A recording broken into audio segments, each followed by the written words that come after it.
Welcome to Grim After Dark, Warhammer 40,000's only late night show. For some reason, joining me on the show is my good friend, and he brings a wealth of knowledge and experience to the table. Give a warm round of applause to Danny McDevitt. Warm? Never heard warm round of applause before? I don't think so. Is that a Canadian thing? I feel like that's a common saying. I don't know what to say, man. Also joining us on the show is someone who's gone even further, so much further into the closet that he's in fact underneath the bunk bed. It's John Quennell, everybody. Guys, and none of that was actually metaphorical at all. This was all literal statements from Val there. Hundo P. But that's okay. I'm almost 40 years old, and I'm finally out of my wife's closet.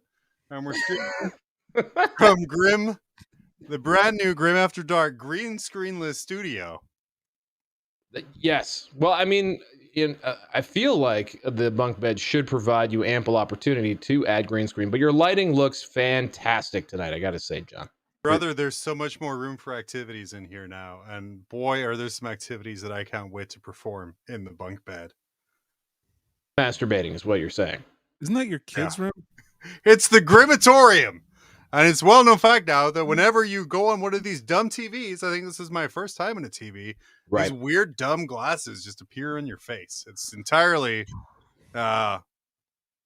entirely involuntary. They just appear, but I do believe they fulfill the affiliate program of putting FLG's logo on our screens during our show. So you're welcome, boys. That's true. Now, John, because I didn't actually write the show, and you do that every week. I'm very open to just confusingly handing over the reins to you from here on out. If you wanted to host, I would love if we could just awkwardly leave it on you for the next 45 minutes. Slide one. Let's go, Dicks. Come on, Big Dick. Let's rip it up.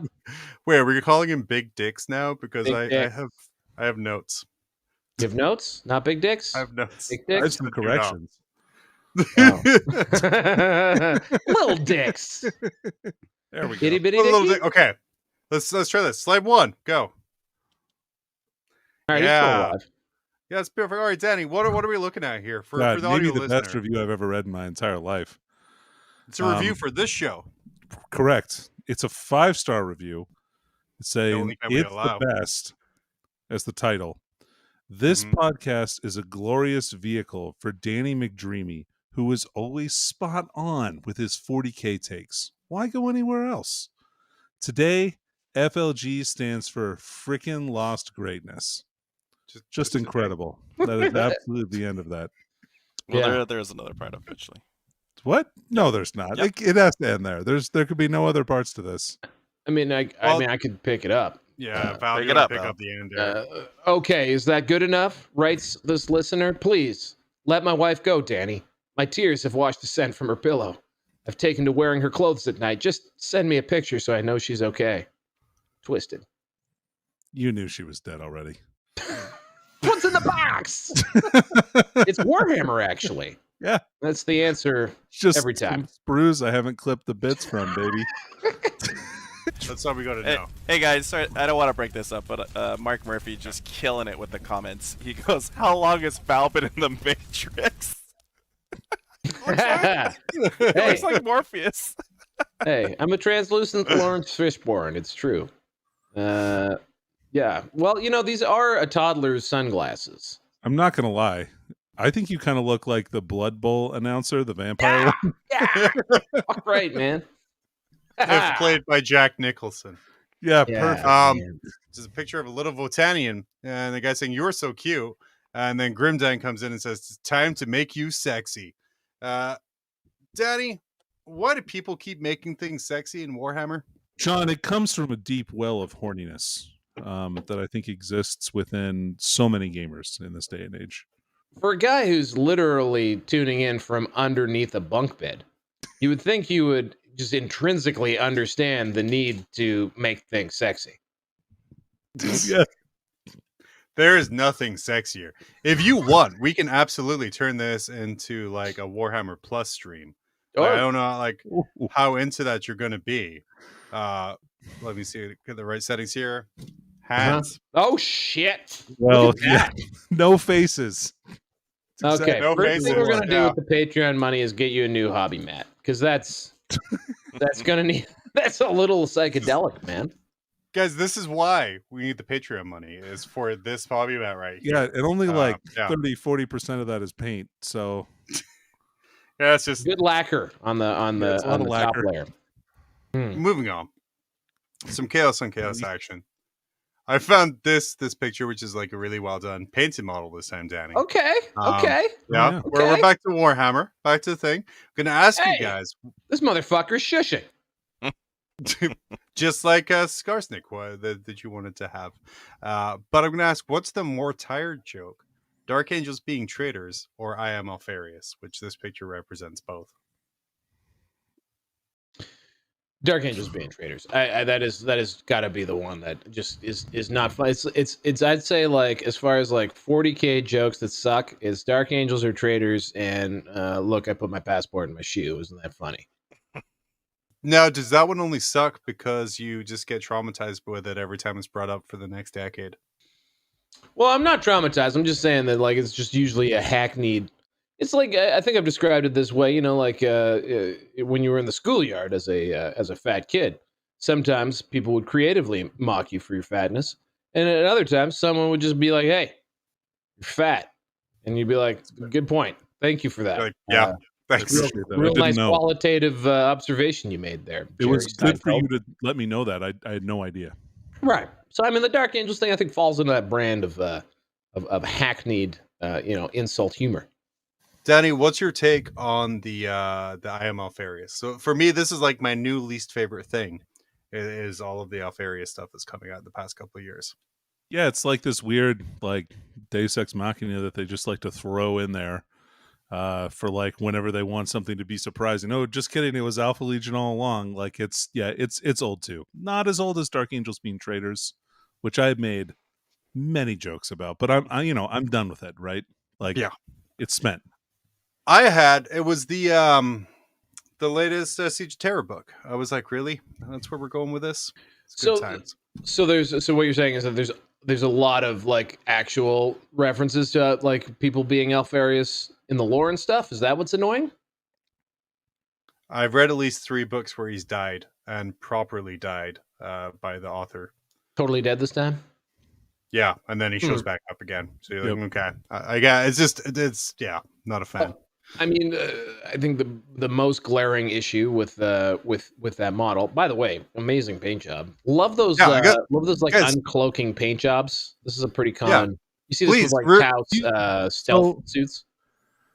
I don't like it because Jesus Christ. I think I don't know. It just looks like really 3D printed. Well, the model itself. Yeah. Let me see it. I'll be the judge of that. Look at the arm. Look at the arm?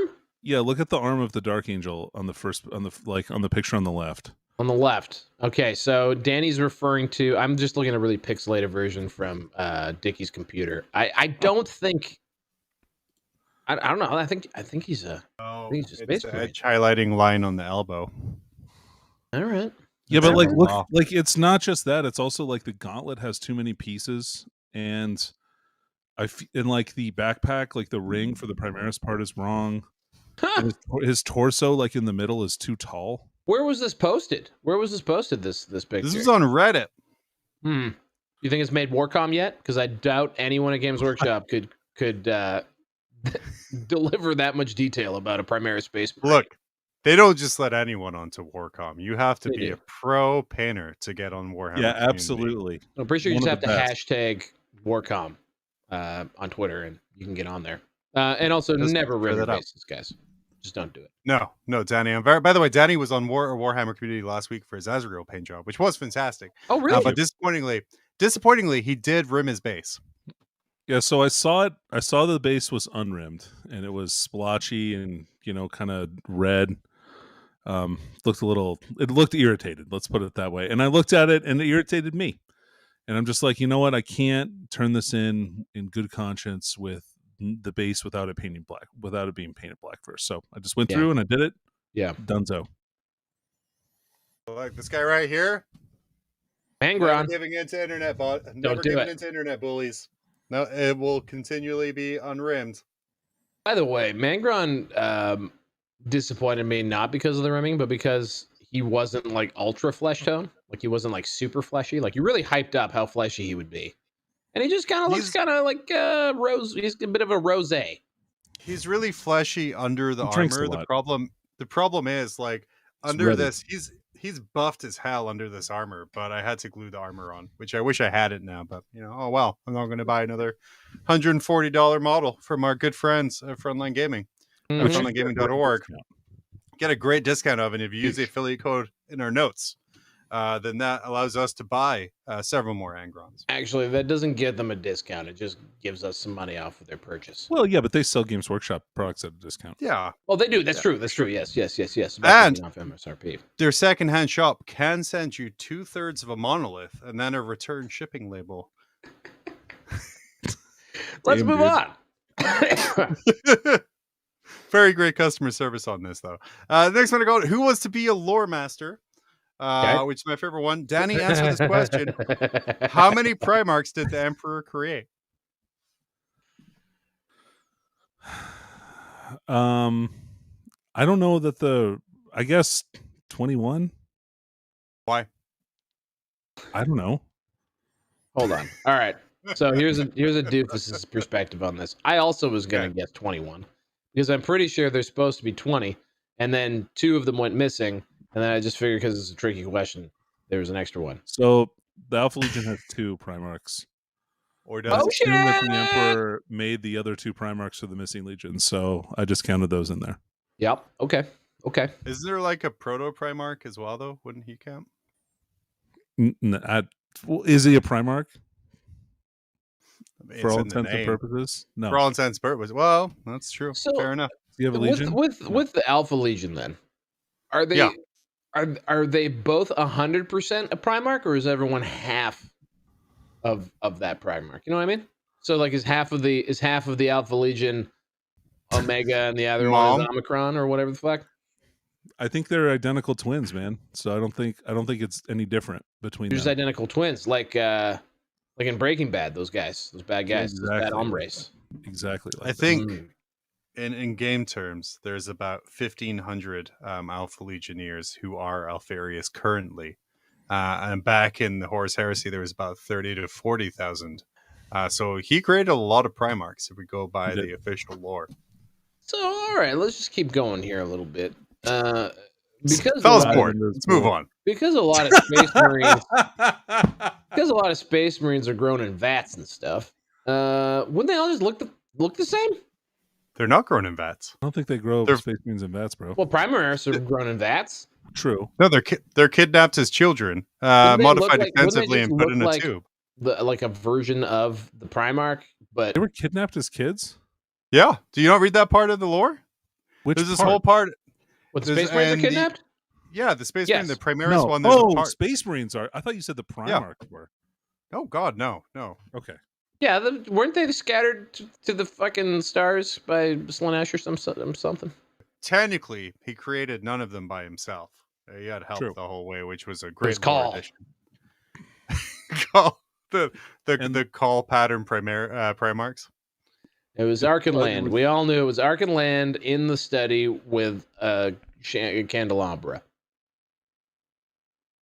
That's an interesting thing, pal. What would a 40k version of Clue look like? Would it be like? Oh yeah.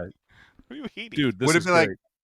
Yeah, it's great. Yeah. So what's on the appetizer menu this week? What are we eating today?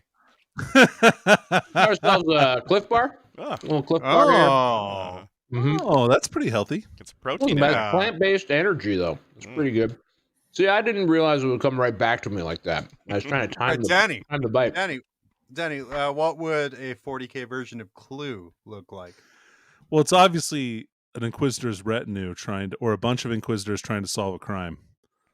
And so they're going to different locations in the hive to try and figure out where it happened and what it was done with, and for what what faction did it. Each game takes 37 hours to complete, and in the end, you just throw away what the actual answer is and just tell them what you want the answer to be. Exterminatus. And then, Exterminatus, the whole board gets destroyed. Danny, let's move on here. We're going to wait a second for Val to chew, but we'll pull this next slide up. We have Not Surprised, Fandom Wire, with, I think, the worst written article I've ever read, including everything on Spiky Bits, that says, you're probably going to see a dumbed down version. Amazon diluting Henry Cavill's Warhammer. I read this article all the way through, and this has zero facts, zero sources. It's just one guy's opinion. What could you possibly see being dumbed down to fit a Warhammer TV show from the universe?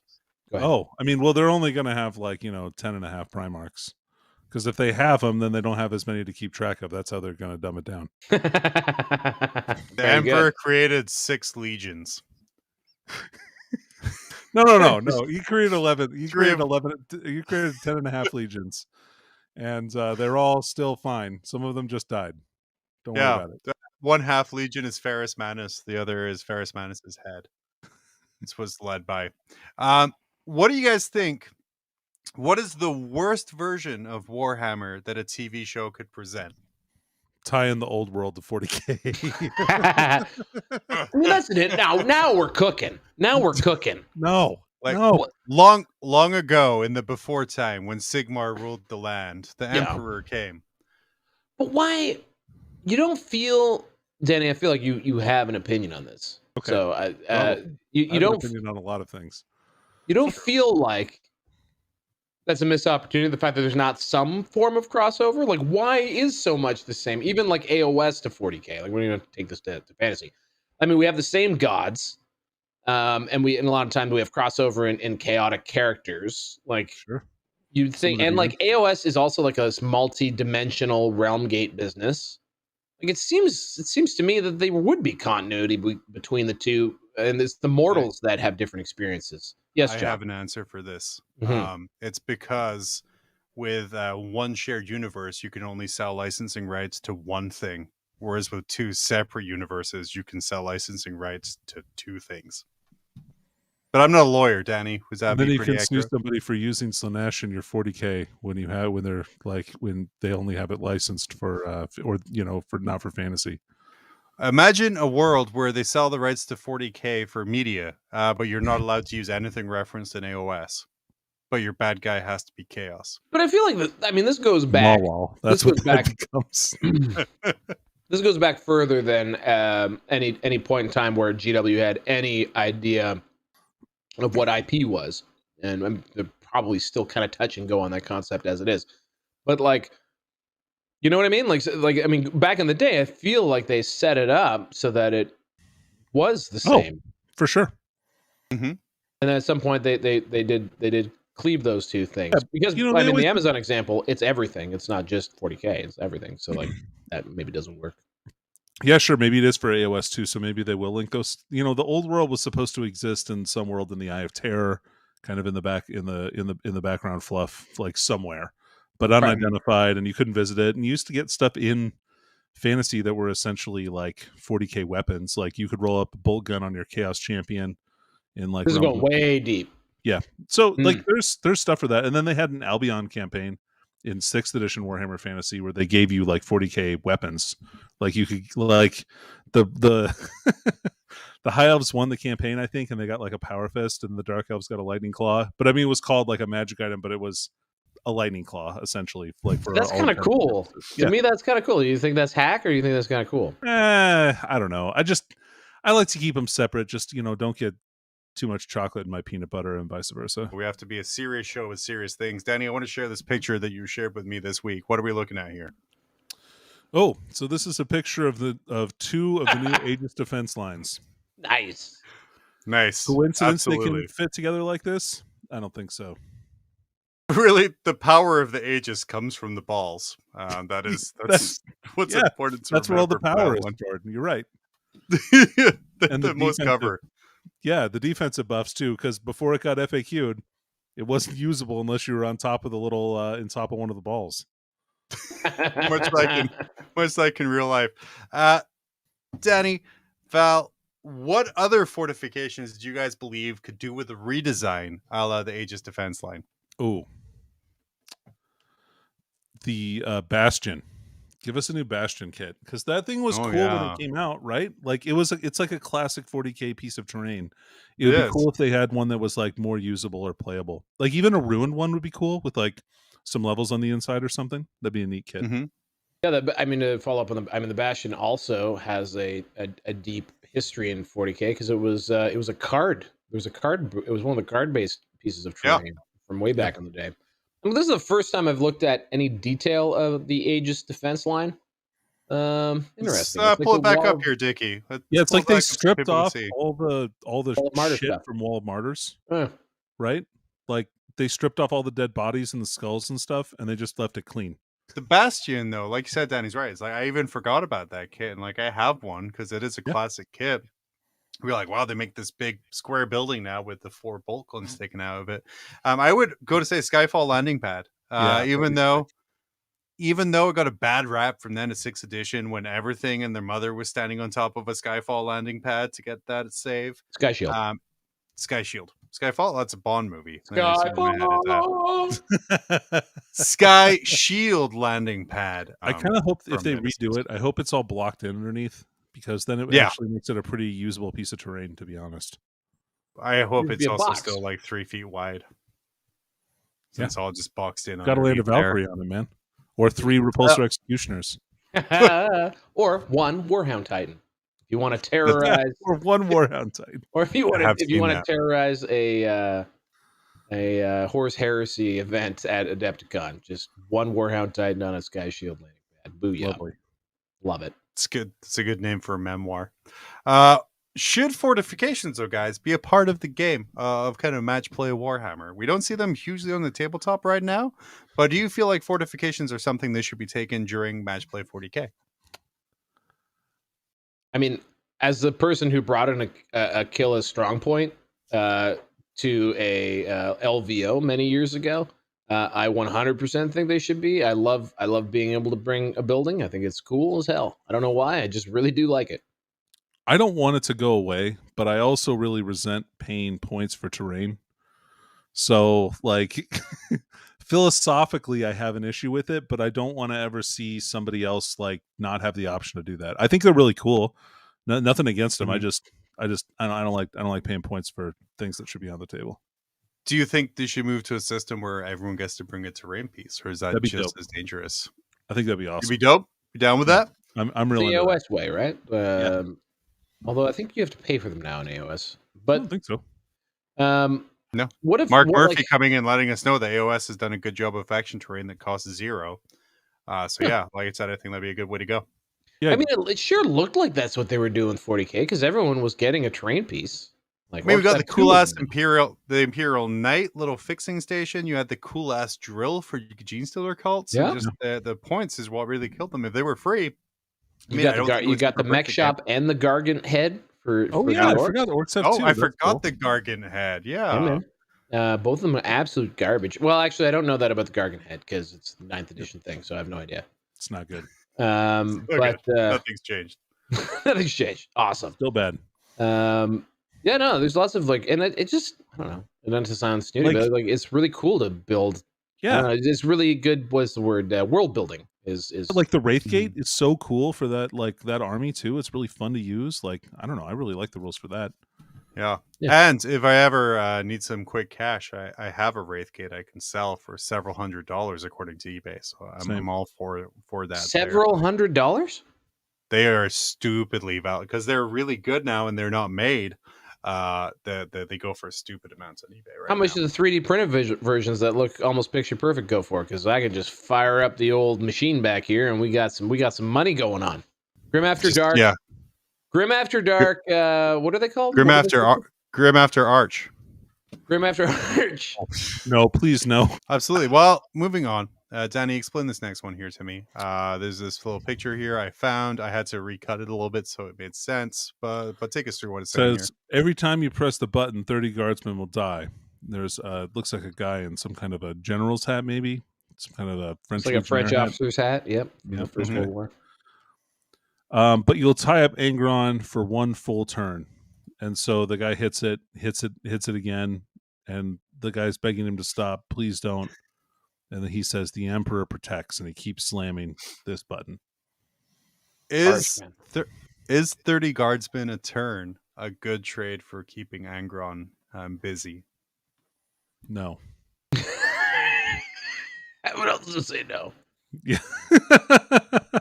How are moving on to this here? How are World Eaters holding up in the meta right now? With the newest release, almost aside from a really bad Demon Prince and Azrael. How are World Eaters doing in current 40k? I'm out of snacks. What? You should have saved your kind bar for this. I know. I should have saved my. I didn't know there was going to be a Warhammer question. You didn't do your Well, warning. yes, You didn't do Dickie. your warning. Was- Yeah, you didn't do your warning, John. Didn't do the warning. Yeah, Dickie, right. Dickie played them in an RTT. Why don't we go do some games played? Because I'm sure everyone would love a games played recap. Oh, we don't need a games played recap. We can just like. How's your hobby going? Yeah, Dickie. How's your hobby going? It's going pretty good. Yeah, Yeah. That's good. How's do you feel? Did you have fun? It was good. Yeah, it was a lot of fun. World Eaters are a blast to play. Like an unbelievable blast to play. I love it. Having so much Did you fun. win? I feel like they're a balanced faction. Yeah, I feel like they're pretty balanced. I went 3-1. Lost to Necrons with a Chitan. No, not Chitan. What's this called? Satan. Satan. There you go. World Eaters do not have a good answer for wound gated things. It's not great. That's pretty bad for them. Yeah, but they kill lots of stuff. So yeah. I'm also fascinated to learn that Canadian tournaments or RTTs have 4 rounds. That seems a very long day. It's not always 4 rounds, but we do have a lot of 4-round RTTs. That's Lionel. That's Lionel over at X Planet in Mississauga. Yeah.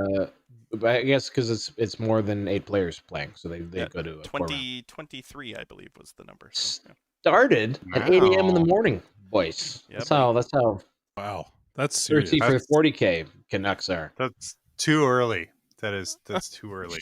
I wish we had 4-round events actually for RTTs. I think that's way better. It's really it's so nice. Like the 3-round isn't enough. I always want to go. Okay, I went perfect day 1. What do I get round 1 of day 2? Kind of thing. So you can get that view. It's really nice. It's true. So, 4-0 at an RTT, because that's the only way I ever won RTTs is that there was no 4th round. So you can sort of fluke in, but like that top table is going to be your T-whip, right? Or it's going to be the playing against someone for reals. Although that RTT, there are a lot of good players, so I also would have lost for those reasons. Thanks, man. That's fair. Dickie, what Chaos unit would you add to World Eaters? So looking at that Chaos Space Marine book, what do you wish you had access to? Oh, easy. Priest. Give me a priest. Oh, interesting. Give me an apostle. Yeah, give me an apostle to get trans hitman or trans hitman on my 8-bound, and I'm good to go. Yeah. I would have assumed that you wanted something like Raptors, like Berserker Raptors.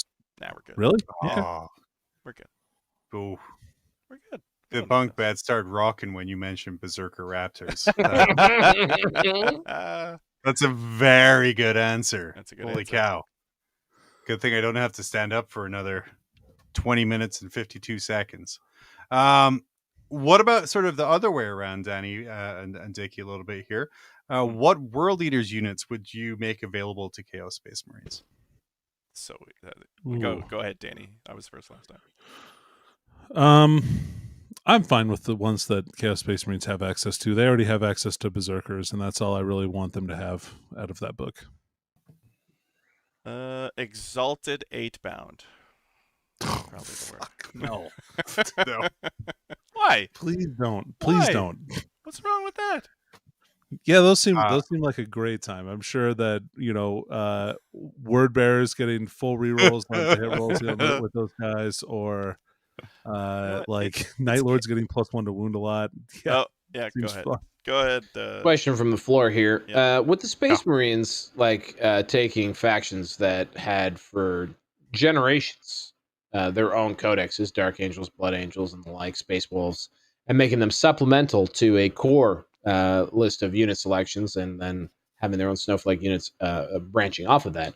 Why the hell did Chaos Space Marines do it this way, where they have a bespoke minimum, like really small unit selection bullshit lists for Thousand Suns, World Eaters, and the one I can't think of off the top of my head, Death Guard, stinky guys, Death Guard. Why wouldn't they just draw off of the central unit list and have supplemental flavor units? I will say, and Danny, you can jump in on this here too. I think with Death Guard, Thousand Suns now, there's too many unique units in those armies in order to kind of make that sort of a supplement. Because Death Guard, you have like 37,000 characters and 2 or 3 different units that are added into there that are different. And even their vehicles, like their vehicles are crazy too. And then with Thousand Suns, it's the same thing again, where I think there's just too many. Sorry. Yeah, I was going to say, I think Death Guard probably have like 10 or 12 unique unit choices or more. Probably more than that. I bet it's actually closer to 15. You got a Contagion, Virulence, Plague Surgeon. You have Foul Blight Spawn. You have Poxwalkers, Plague Marines. Well, Plague Marines, any space, Chaos Space Marines. Yep. Right? Blight Lords, Death Shroud, the Lawnmower. You have the Go-Kart. Sure, but why? Like, why wouldn't you? Why wouldn't you be like? I mean, Space Wolves have a butt ton of like individual units, like Blood Angels do too. Like, I just think they're too iconic for those Chaos armies. Like, I think that it's like, it doesn't make sense because like really the only thing that Death Guard take from Codex Chaos Space Marines is like rhinos, some of the battle tanks and rhinos. Yeah, like why wouldn't they have like pestilence ridden raptors? Why wouldn't that exist?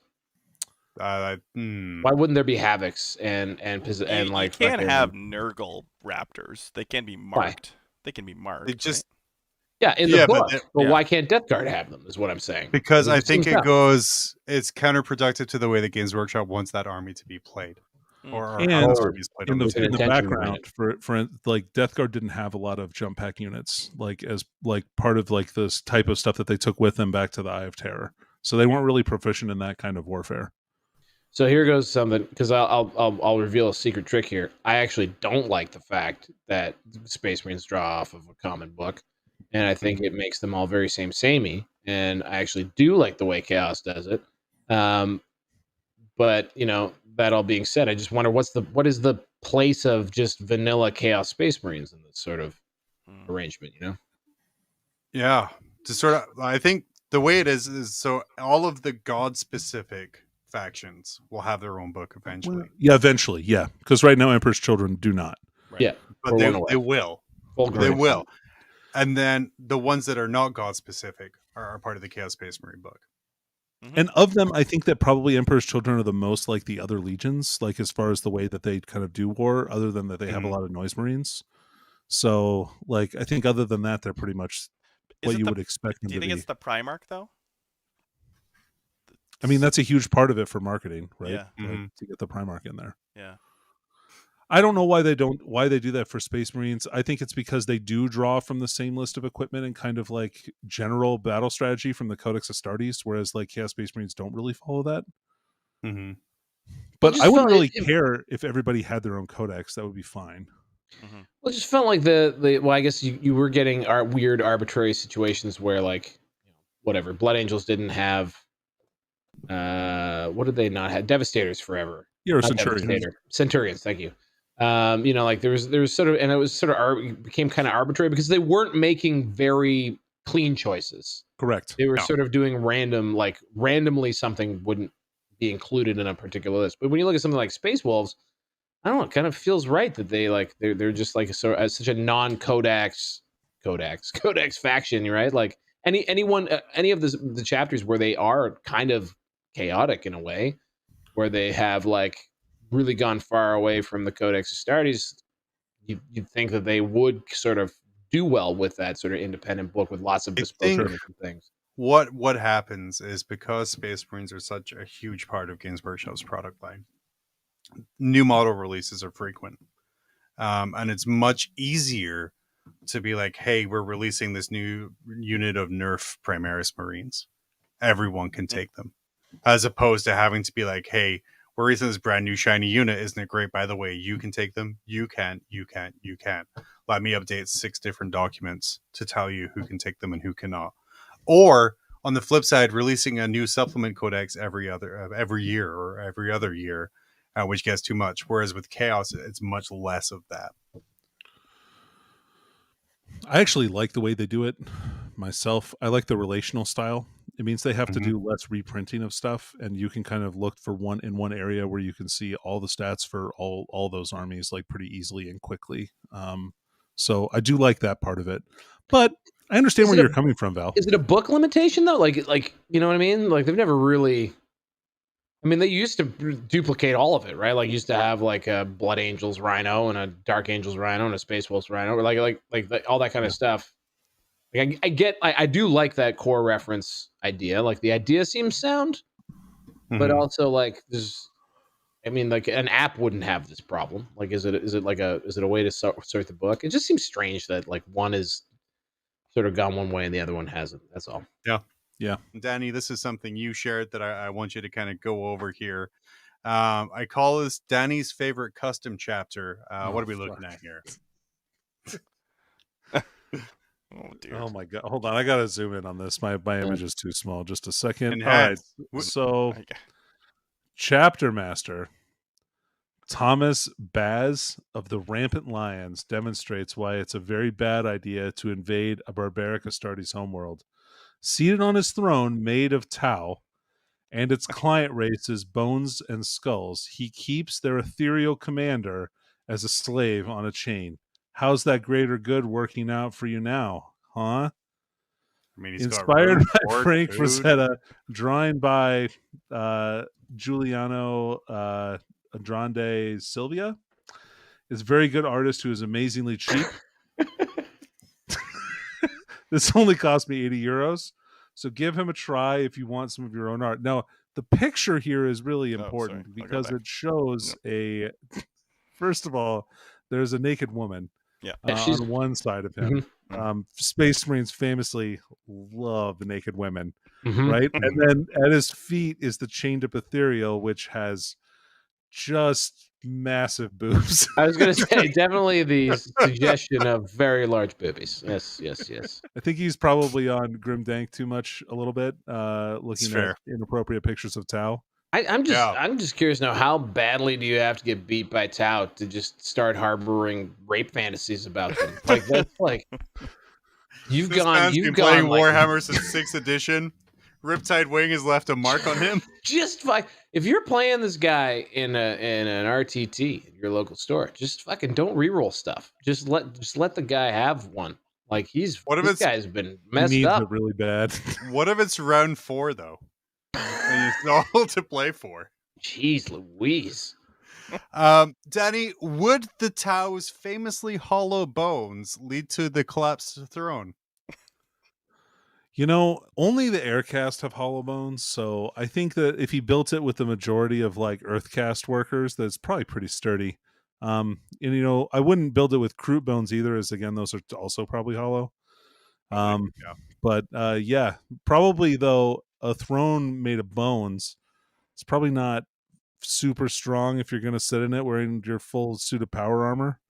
He might have even been in Terminator armor. I don't know, but I think that might just kind of break if you sit in it. I don't know. I'm not an engineer or anything, but he set the servos on the knees to lock at a very specific position, so no weight is actually on the chair. It's purely decorative.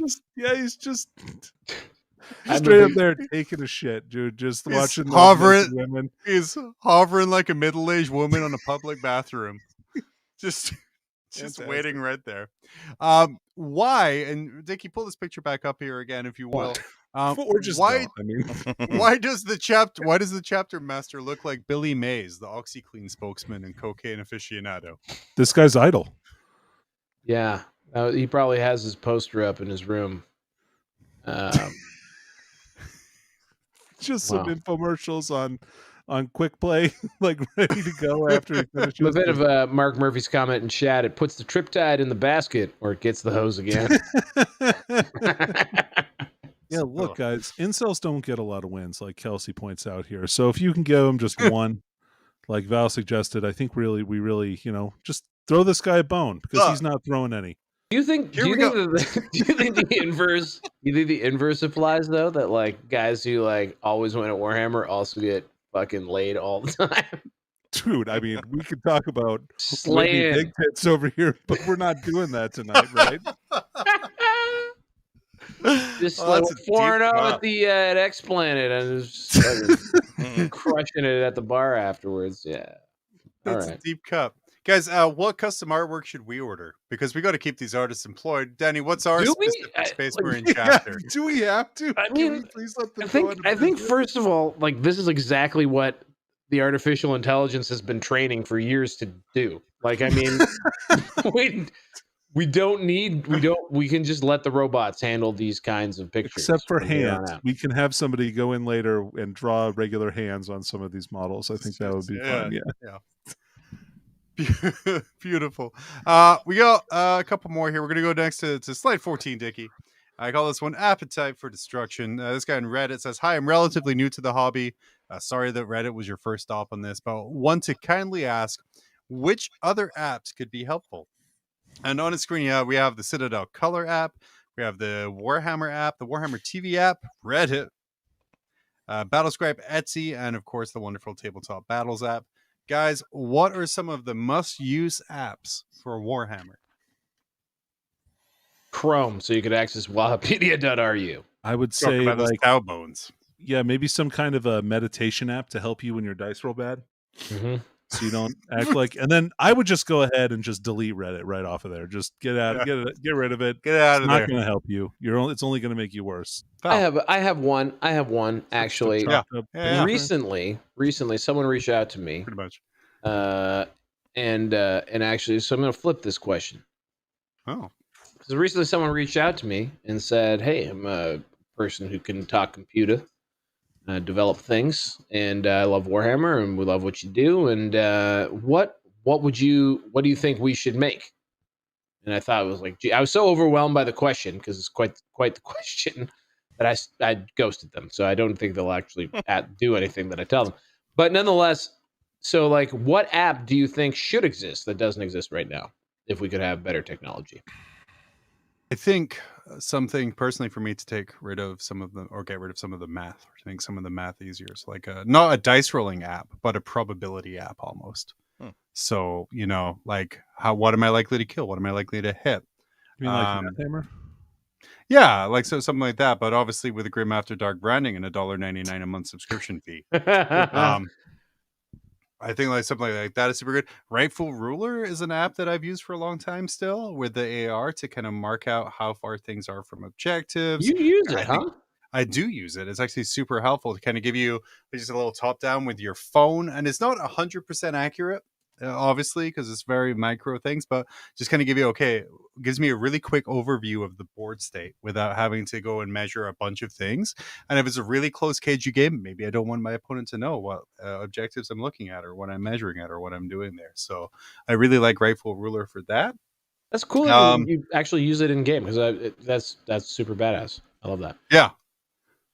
Yeah, big fan of that one. Danny, what about you? Well, what is Warhammer missing for apps? Yeah, I'd say a Warhammer social media app so we can stop using like Facebook and that kind of stuff for events. Just have the ability to connect with other players and stuff like that. And maybe even with an internalized ranking system or something like that. I think we can do a lot of like really good work with that and like have events posted and everything like that in a way that just BCP doesn't really do because it's not good at that stuff. I think hasn't built that BCP could be so much more than it currently is. And I think what it's writing on right now, love BCP, by the way, sponsor of Mob Rules. We appreciate them for that. But it's writing on the fact that it is the only game in town. No one else is using anything else. So why do they need to innovate and kind of do these things? But I think it could be so much more. And they've done great things. Like they're tied into ITC battles. They obviously are very helpful for automating things like the ITC, wherever that is right now. But I said they could be so much more. I'm just going to say out loud, a lot of what I think, if this question had been posed to me a year ago, I would have had a lights out answer, like unequivocally. but I guess I burned out on a bunch of stuff. But I think like streamer tools, things that can support the broadcast of the game is I think kind of critical for growing the popularity of the game. And like to hop into like that dice odds thing, something that could read dice results in real time would be pretty cool. And I don't think absurd to think of as a technical challenge that couldn't be solved. Like if you had a dice box, they have Bluetooth dice. Yeah, but not even that. Like, I mean, like, assuming you use consistent dice, like say you were using a dice tray or whatever, and you had a camera over that dice tray. Oh, just having to read them and like be able to actually like add up those dice so that you could see the dice. Like, because I think of a lot of the times I think of like the drama of 40K hinges on the dice rolls, which is why dice rolls are super important when you're streaming it or you're watching a battle report. And then, but I think the part that people don't realize is that we understand the context of the roll, so we understand like what is a big time like unlikely roll outcome, what is a likely roll outcome. You know, we can see those things because we're doing the math in our head. But if you had a camera that could, just like in poker, tell you what the odds of winning on the river are for anyone before they're making their bets, I think that would be pretty cool. You know what I want, actually, and I've thought about it, is this is more of a hobby app, but I want an app where I can point my phone at someone else's model or another model, and it can tell me the colors that are being used on there, or a close approximation of the colors. Ooh, so when you take a picture of that model, or if you scan that model, it'll be like, hey, the closest to this is Nagaroth Knight from Games Workshop, or the closest to this is one of Duncan Rhodes' paints. It's just like, I think that would be super cool. I think we're gonna call it here. I have now a backlog of 17 slides that we can use at any time. We don't have to use them all. We don't always have to use them. You're welcome. For the last month we haven't. So listeners, watchers, you're welcome. You're welcome to the pyramid scheme that is now Grim After Dark, where we make shows to make shorts, to bring people to shows so we can make shorts. It's just how we are right now. But that is all the time we have for today. We hope you've enjoyed our discussions, our insights, our assembled dick fortifications, if you will. And remember to follow us on Facebook and Instagram. Look at the link tree in the comments here. That'll get you to our Patreon, to our Discord, to everywhere that you would possibly want to follow us, which why would you want to do that? But, no judgment. So until next time, stay safe, stay Warhammered, and remember, it's pretty grim under the bunk bed. All right, guys. Mics are live. Hell yeah. Right. These fucking nerds. Fucking nerds. Oh, people to blame. I forgot that we do this. All right, let's have a look here. Yeah. We got Chaz. Rob. Nick Horton's a Patreon? Yeah, he is. Yeah, Michael he's in the Wright, Discord and everything. Jordan we learned Taylor. by the Kendrick info. Tyler Bortel. I mean, Mark, we really should change. Yeah, we're going to change the Daniel Hennig. Calcito, of course. Tibadara. It's got Adams. Yeah. Dude, I got to go to the Tristram Hills. Victor with a K. Old Man Mason. Better than Young Man Mason. Justin Bigwoody. Oh. Miguel Fuentes. Two new guys at the end there. Nick Aquino, Miguel Fuentes. Yeah. Thanks a lot. Thanks, guys. Yeah.